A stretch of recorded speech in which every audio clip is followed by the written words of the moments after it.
그러니까 나이가 많은 사람들 중에서 무주택자들한테 우선권을 주고 싶으신 것인지, 젊은 층들에게는 기회를 주고 싶지 않은 것인지, 차라리 그걸 명확히 했으면 좋겠습니다. 그런 얘기를 명확히 못할 겁니다. 왜? 투표권이 날아가니까. 분양가 상한제를 하게 되면은 가격이 더 내려가죠. 문제라고 할 수도 있고 장점이라도 할 수 있는데 경쟁률이 더 높아진단 말이에요.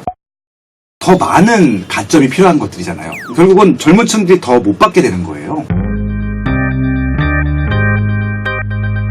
다음 한국일보 기사고요. 30, 40 실수요자 기준기는 로또 청약, 강남은 가점 70점 넘어야. 여기 지금 기사 내용을 보면 앞으로 이제 가점 1순위 청약 가점이 최소 60점은 넘어야 서울에서 당첨을 기대할 수 있고, 강남은 70점은 돼야 안정권에 들 거라고 분석을 했어요. 70점이 안정권인가요? 70점, 여기 예시 들어준 걸 제가 잠깐 읽어드리면, 20세에 청약통장을 만들고 30세 이후 10년간 전월세만 살았던 1980년생 실수요자가 배우자와 자녀 2명을 뒀다고 가정해도 가점이 57점이라고 합니다. 근데 웬만한 곳은 이제 50점 정도는 명함도 못 내미는 수준인 거죠, 서울에서는. 잘 모르겠어요. 왜 다 자꾸 모르겠어요.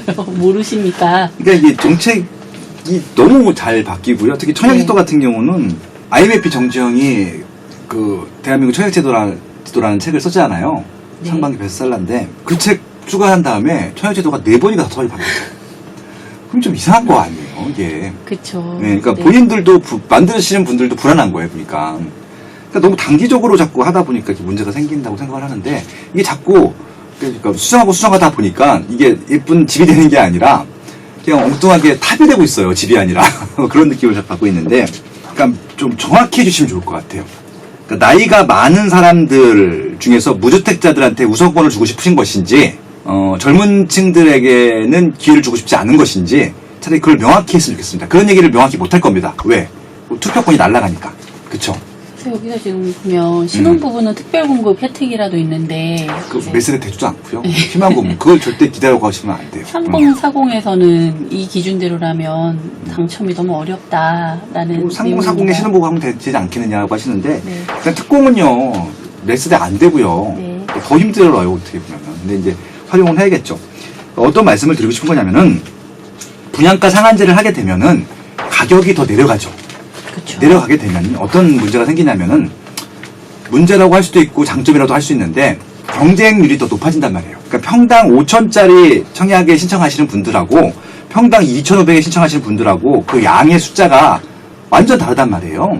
그렇게 되면은 이게 그 더 많은 가점이 필요한 것들이잖아요. 결국은 젊은 층들이 더 못 받게 되는 거예요. 올 초에 어떤 일이 있었냐면은 한양수저였나요? 청량리요?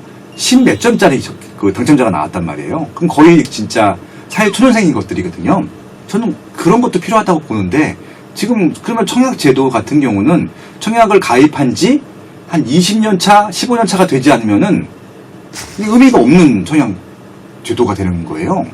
그때까지 그러면 뭐냐면은 청약금을 놓죠. 청약금이 어디다 쓰는 건 줄 아세요? 주택기금으로 쓰는 거예요. 그러니까 어떻게 보면은 나라에서 그 민간 돈을 가져다가 그냥 쓰는 거죠. 물론 이제 이자를 약간 주긴 하지만 그것 때문에 만들어진 게 청약제도니까 좀 그래요, 솔직히. 이게 좀 누구를 위한 제도인지 잘 모르겠다는 생각을 해보고 있고요.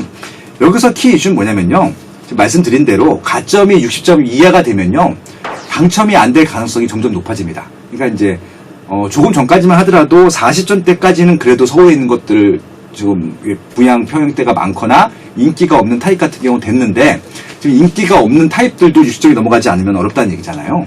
지금 84점 만점에 82점이 평균이 나왔다고 하는 게 이게 좀 웃긴 거 아니에요?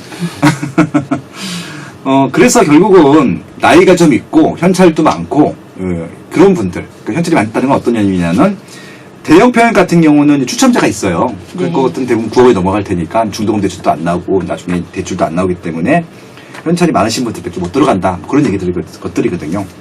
진짜 모르겠습니다. 그러니까 이거는 제가 진짜 서울이든 경기도든 그 이쪽에 메인 입지의 일자리로 출퇴근할 수 있는 지역들을 다 구분을 해서 몇 분이 걸리는지 표시를 한 다음에 어떤 아파트들이 있는지 다 표시를 해주고 그 분양한 아파트 중에 그래서 제 생각에는 가격을 다 일단 이게 좀 차별화해서 보여준 다음에 실질적으로 그 해에 청약을 받을 사람들 신청을 하게 한 다음에 거기서 진짜 투표 복권 뽑듯이 뽑는 게 맞는 것 같아요. 일정 기준을 정해놓은 다음에 그 이상 되시는 분들은 다 되는 걸로 해야지. 이렇게 되면은 진짜 3040은 분양받을 가능성이 제로예요, 제로. 네. 개인적으로 조금 모순된 뜻으로 생각합니다. 그래서 저는 보다 많은 사람들이 혜택이 보기 위해서는 일단은 분양가도 높은 것도 존재해야 된다고 생각을 하고요. 낮은 것도 존재해야 된다고 생각하고 있고요. 그러니까 낮은 쪽은 공급에서 책임지고 높은 쪽은 민간에서 책임지고 그리고 지역도 좀 정확하게 언제 공급이 되는지 분명히 쫙 그게 밝힌 다음에 거기서 정말 공정한 투표를 하게 한 다음에 그렇게 갖고 가는 게 맞다고 생각을 합니다. 근데 지금 이 제도가 완전 누더기 같아요, 진짜. 누구를 위한 제도인지 본인들도 모르고 있는 것 같아요. 그거 한번 정리해 드리고 싶었습니다. 네, 알겠습니다.